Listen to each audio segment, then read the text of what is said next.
बिस्मिल्लाहिर्रहमानिर्रहीम। अस्सलामु अलैकुम वरहमतुल्लाहि वबरकातुहू। नाज़रीन, आम तौर पे डकारों का आना तंदुरुस्ती की अलामत समझा जाता है और ये समझा जाता है कि मैदा बिल्कुल ठीक काम कर रहा है। हालांकि ऐसा बिल्कुल नहीं, बल्कि डकारों का आना मैदा की किसी खराबी की वजह से होता है, निज़ाम हज़म की किसी खराबी की वजह से होता है। मैदा तंदुरुस्त और ठीक तरह काम करता तब ही महसूस होता है जब खुराक ठीक तरह हज़म हो, और खुराक सही तब ही हज़म होती है कि जब गैस, तबखीर, री वगैरह बिल्कुल ना बने और डकार भी ना आए। डकार आने की बड़ी वजह निज़ाम हज़म की खराबी है और खुराक का बेतरतीबी से इस्तेमाल, ज़रूरत से ज़्यादा खुराक का इस्तेमाल, या फिर खुराक में बेतरतीबी, नाकस ग़िज़ाएँ इस्तेमाल करना, ये सारी चीज़ें मिलकर निज़ाम हज़म की खराबियों का बाइस बनती हैं और सूए हज़म यानी हज़म की खराबी पैदा होती है, जिससे फिर गैस, तबखीर, री वगैरह बनती है और डकारें भी आती हैं। अगर किसी शख्स को अगर कब्ज़ की शिकायत ना हो, भूख सही लगती हो, गैस, तबखीर, री ना बनती हो, डकार ना आते हो, तो ऐसे शख्स को समझें कि उसका मैदा बिल्कुल ठीक काम कर रहा है। और अगर मैदा सही काम करता हो तो लाजमी बात है कि पूरा जिस्म ठीक काम करता है, तमाम जिस्मानी निज़ाम दुरुस्त काम करते हैं और ऐसा शख्स जल्द किए बीमार नहीं होता। और वाकई ये सही है कि मैदा तंदुरुस्त तो सारा जिस्म तंदुरुस्त। तो नाज़रीन, खुराक का नाकस इस्तेमाल या ज़रूरत से ज़्यादा इस्तेमाल आम तौर पे सूए हज़म यानी हज़म की खराबी का बाइस बनता है, लेकिन बाज़ उज़वी खराबियाँ भी निज़ाम हज़म की खराबी का बाइस बनती हैं। इनमें एक बड़ी खराबी मैदा और 12 अंगुष्ठी आंत, जिसको ड्यूोडेनम भी कहते हैं, इनमें किसी ज़ख्म का पैदा हो जाना है, या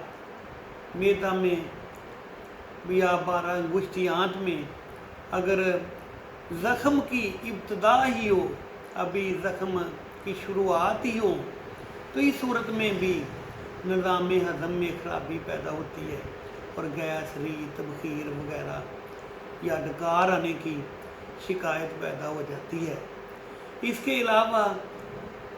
पित्ता में अगर सोजिश हो, वर्म हो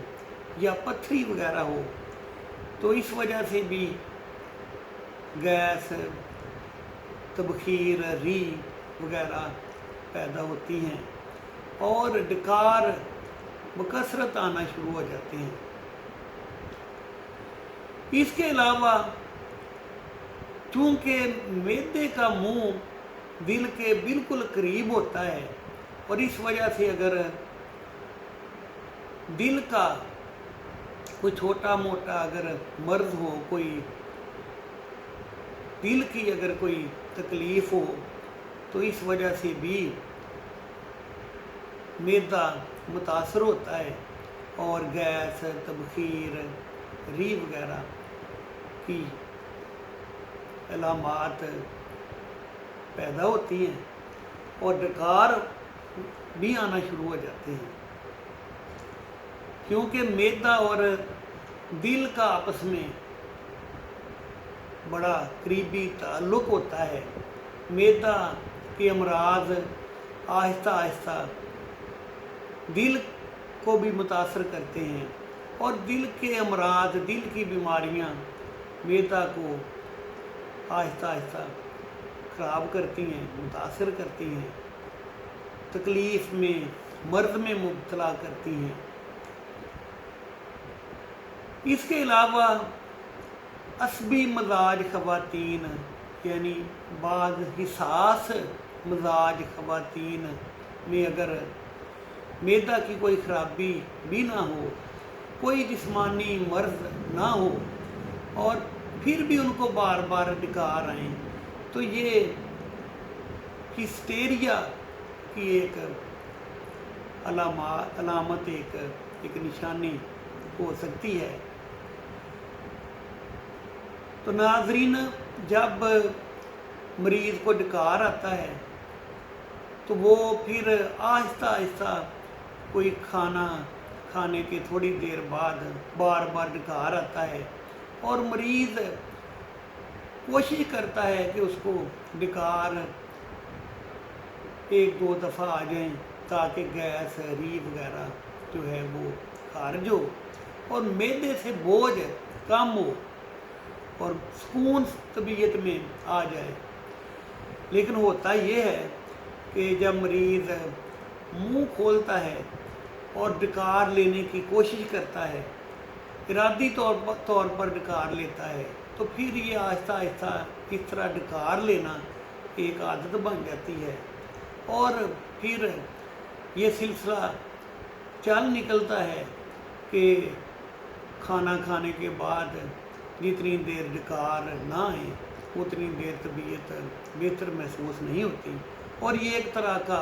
एक मर्ज़ ही ये पैदा हो जाता है, एक मर्ज़ी कैफियत ही होती है कि जो बार बार कसरत से डकार आते हैं। इसके इलाज के लिए सबसे पहले तो अगर ये डकार आना ही एक मर्ज़ हो, डकार ही सिर्फ मरीज़ को बार बार आते हों, तो यानी कोई और जिस्म में कोई और ख़राबी ना हो, कोई बदहज़मी ना हो, और खुराक का कोई बेतरतीब इस्तेमाल ना हुआ हो, या कोई फासद ग़िज़ा इस्तेमाल ना की गई हो, तो या कोई उज़वी ख़राबी सिर्फ हो, यानी कोई अज़ा के अंदर कोई ख़राबी हो, तो इस सूरत में जब डकार आता है तो उसमें गैस तब और री वगैरह जो खारिज होती है, उसमें कोई उसकी कोई बू, कोई जायका उसका बिल्कुल महसूस नहीं होता। अगर डकार में खारिज होने वाली गैस, री में कोई उसका कोई जायका महसूस ना हो रहा हो, तो ये इस बात की निशानी है कि खुराक की वजह से डकार नहीं आ रहे, फासद ग़िज़ा या ग़िज़ा का ज़्यादा इस्तेमाल डकार आने की वजह नहीं है, बल्कि कोई और उज़वी कोई सबब है इस मर्ज़ का, यानी निज़ाम हज़म से मुतल्लिक़ अज़ा में कोई ख़राबी इसकी वजह हो सकती है। तो नाज़रीन, इसके इलाज के तौर पर अगर हम देखें तो मुख्तसर इलाज भी कई बार छोटी छोटी जो हैं जड़ी बूटियाँ, छोटे छोटे अगर नुस्खे और मामूली जो चीज़ें जिनको हम समझते हैं घरों में भी मौजूद होती हैं, उनका इस्तेमाल भी बाज़ औक़ात बहुत से अमराज़ के इलाज में मुजर्रब साबित होता है और बहुत फ़ायदा देता है। इसी सिलसिले में अगर तो खुराक में पुदीने का और दारचीनी का इस्तेमाल मुसलसल रखा जाए, यानी वक्तन फ़वक्तन अपनी खुराक में पुदीना और दारचीनी इनको अगर इस्तेमाल किया जाए, तो इनके इस्तेमाल से निज़ाम हज़म बहुत बेहतर हो जाता है और गैस, तबखीर वगैरह, री पैदा होने की शिकायत नहीं रहती और डकार भी नहीं आते। और अगर डकार आने की एक तकलीफ़ सी बन गई हो, एक मर्द की हालत बन गई हो डकार आना, तो ये पुदीना और ये दालचीनी का इस्तेमाल चंद दिन करने से ये तकलीफ़ बिल्कुल दूर होगी। और डकार बार बार आना, गैस, तबखीर, री का डकारों में खारिज होना, ये बिल्कुल ये शिकायत दालचीनी और पुदीने के इस्तेमाल से बिल्कुल ख़त्म हो जाएगी। इसके अलावा एक नुस्खा एक और है, उसको अगर आप बनाकर घर में रखें तो वो एक तो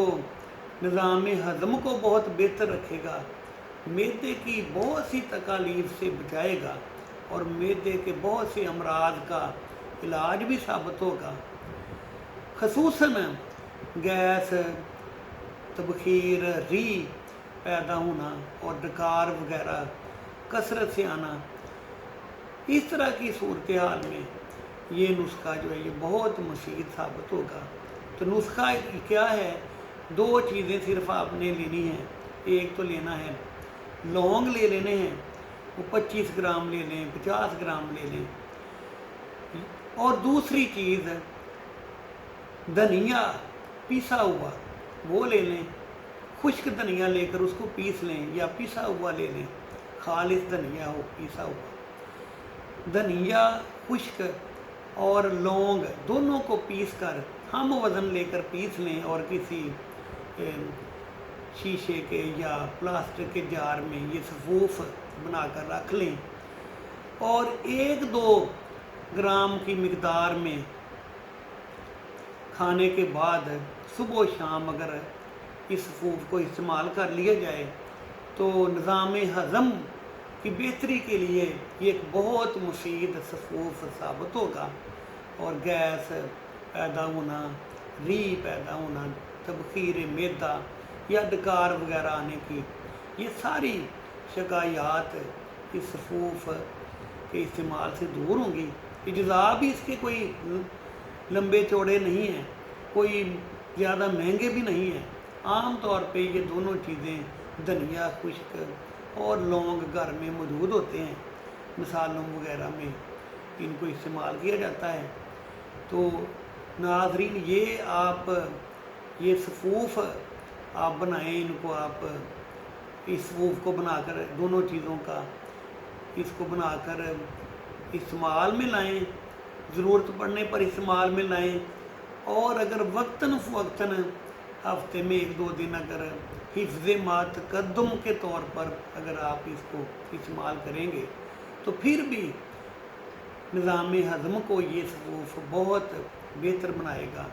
और मैदा की किसी किस्म की खराबी इंशाअल्लाह पैदा नहीं होगी। तो नाज़रीन इस चैनल को भी सब्सक्राइब करें ताकि और अच्छी वीडियो आपको देखने को मिले। शुक्रिया।